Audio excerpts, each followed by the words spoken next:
Y'all, it finally happened. It finally happened for me. After years of trying to figure this thing out, after years of dedicating myself to trying to do what God has asked me to do and not understanding why He was asking me to do it when it didn't seem like it mattered, after years of being consistent, after years of, just intense discomfort and misunderstanding, it finally happened.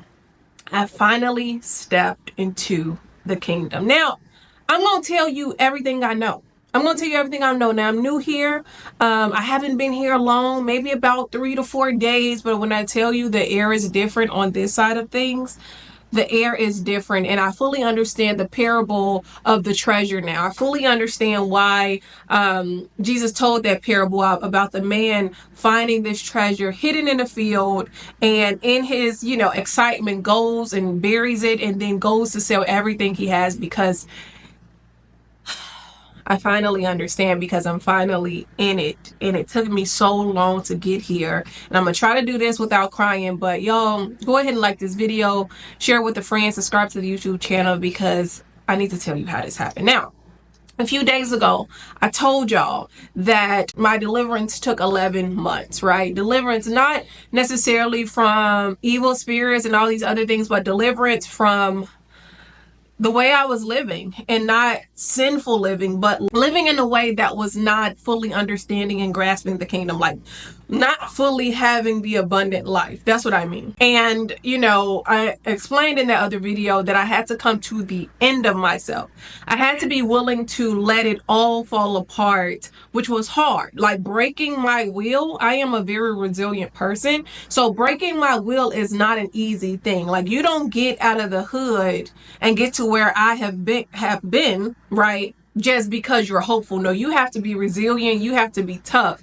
And that nature within me, of course, is always operating whether I wanted to or not. So when I leave my career, and for the last 11 months, we're almost at a year, I've been trying to not fall. I've been trying to not fall. I've been trying to stabilize and like, I trust you, God, but I'm going to hold myself together. I trust you, God, but I'm going to do this. I trust you. But there is still a lot of Brianna at the forefront.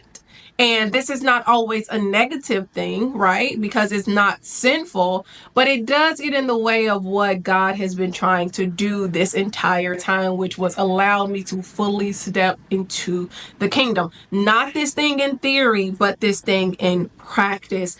And what I know now is that y'all know when the Bible talks about a peace that surpasses all understanding, it's in the kingdom. Y'all know about the cares that we're supposed to cast on God and do all the other stuff.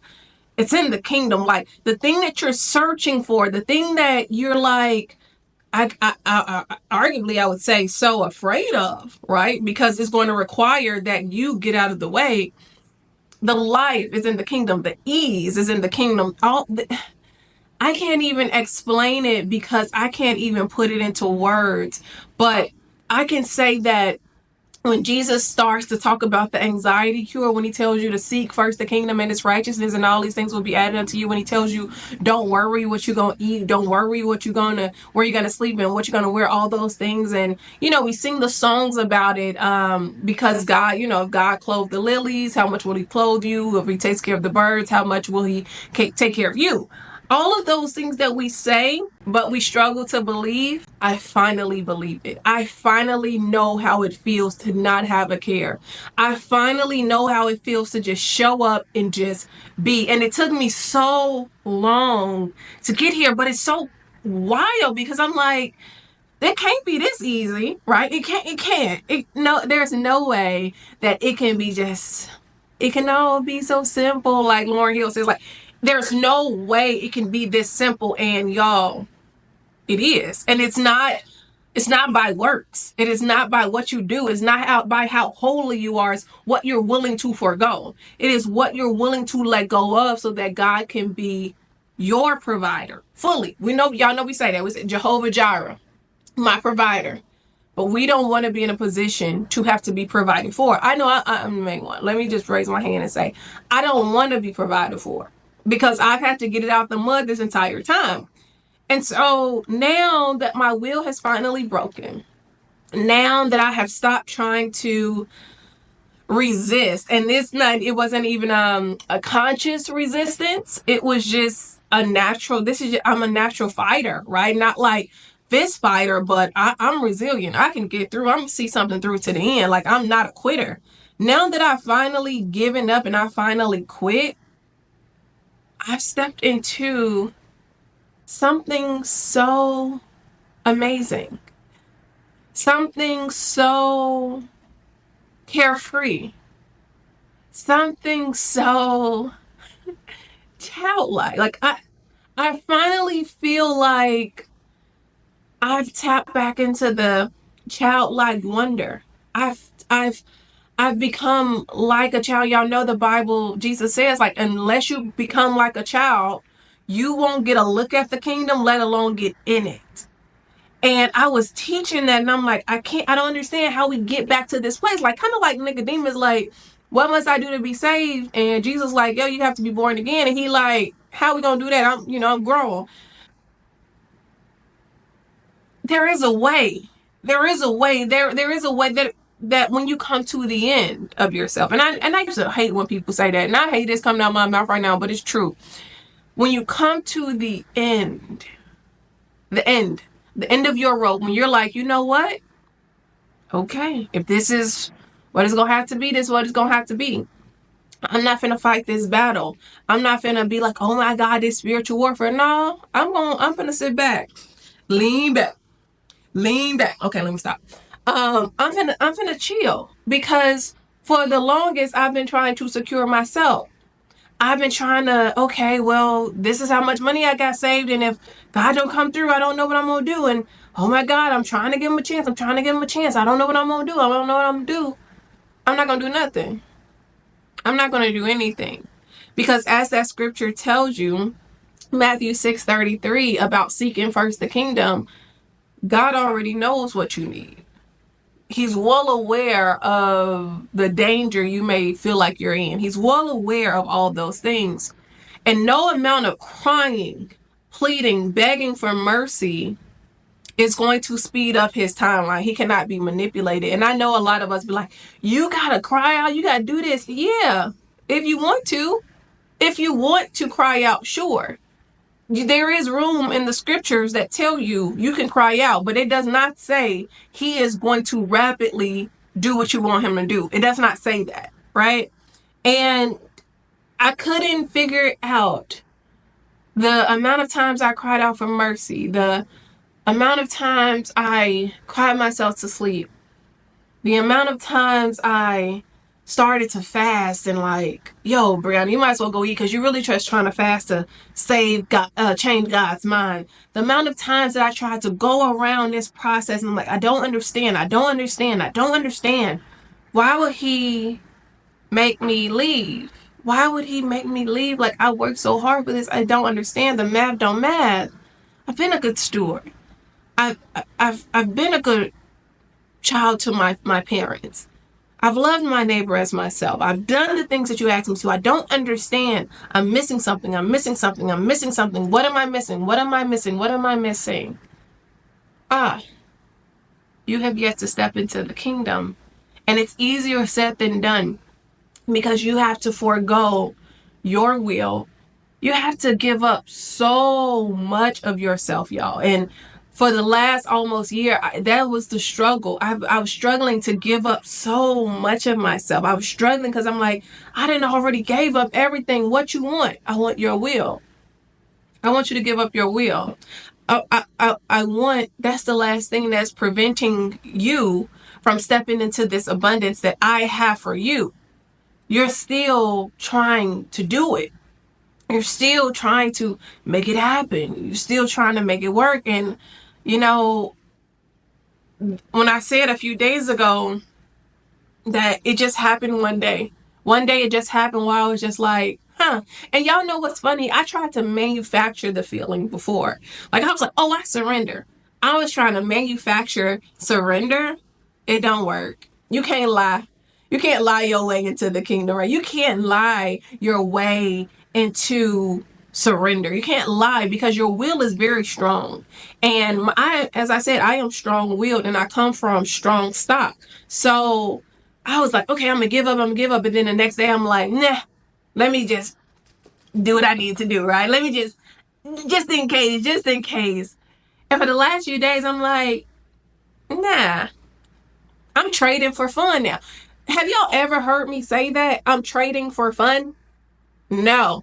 Trading is how I was starting to build up that 10K savings goal, which I'm gonna tell y'all about in another video. Trading was where the bulk of my money was coming from.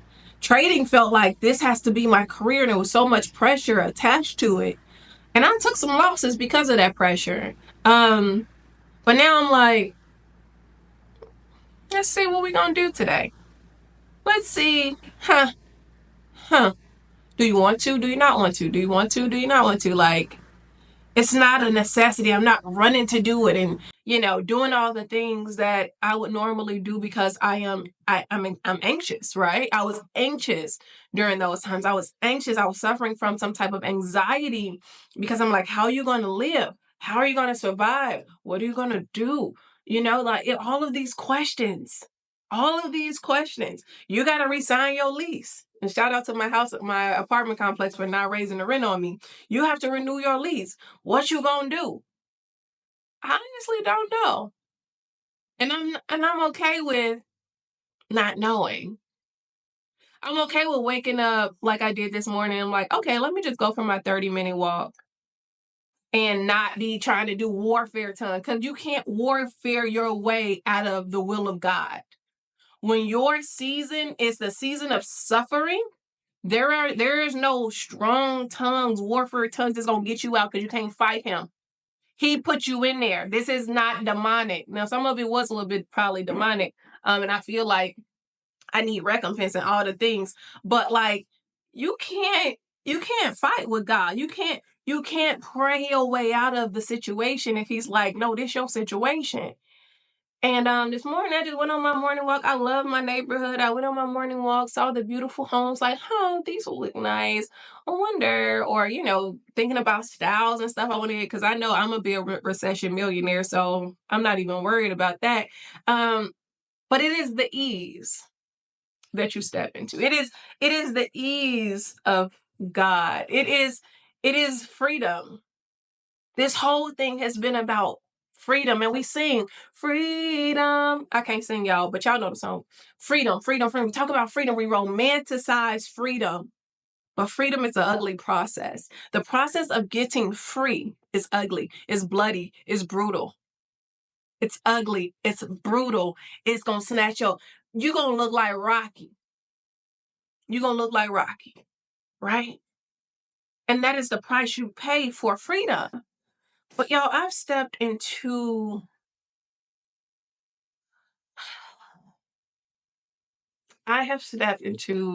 rest. I have stepped into freedom. I have stepped into the kingdom. And I wish that everyone would have this feeling of euphoria. I wish that everyone would know what it feels like to not have to fight. Not have to fight because your parent got your back. I wish that everyone would kind of lean back into the rest of God. This process, though I cried, spent hard through it, though I suffered through it, though I cried my way through it, though I thought that I was going to be out of here, I was going to take myself out of here months ago, making it to the other side was all worth it. And nothing has happened to me in the physical, y'all. I just want to be clear and say, like, nothing. Nothing has happened in the physical, but if I never have to worry another day, I don't need nothing to happen. If I never have to suffer and try to figure it out another day, that's fine. I'm good. Don't worry about it. Or you know what I'm saying? Like, if I never have to work by the hair of my chinny chin chin, I'm straight. I'm straight. And I get, I wish this feeling on everybody. I wish the joy that I feel stepping into the kingdom on everyone. But in order to get that joy, you have to come to the end of yourself. You have to become fully dependent on God. You have to endure and actually believe what the Bible says about the kingdom. And it is not in theory, it is in power. And I finally get it. I finally understand. I'm finally free.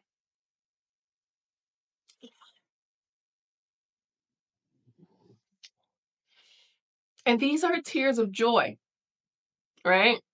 Y'all seen all the tears of sadness. Y'all seen all the tears of like me breaking down. But these are tears of joy because I finally found it. I finally found it. The rest on this side of heaven, the rest on this side of heaven, I finally, yo, the Bible isn't lying. The Bible isn't lying about the kingdom. The Bible isn't lying about the kingdom. That is the good news. The good news is that it's on this side of heaven. I just want to let you know that it's possible to enter in because I finally done it. After I think I started studying the kingdom in 2021, after years of study, after years of suffering, finally in. I'm finally in. And it's so good over here. And I want you to come in with me. But you have to come to the end of yourself. And I just want to share that with you all. I finally stepped into the kingdom. And the air is so much better over here. I'll talk to y'all soon. Bye.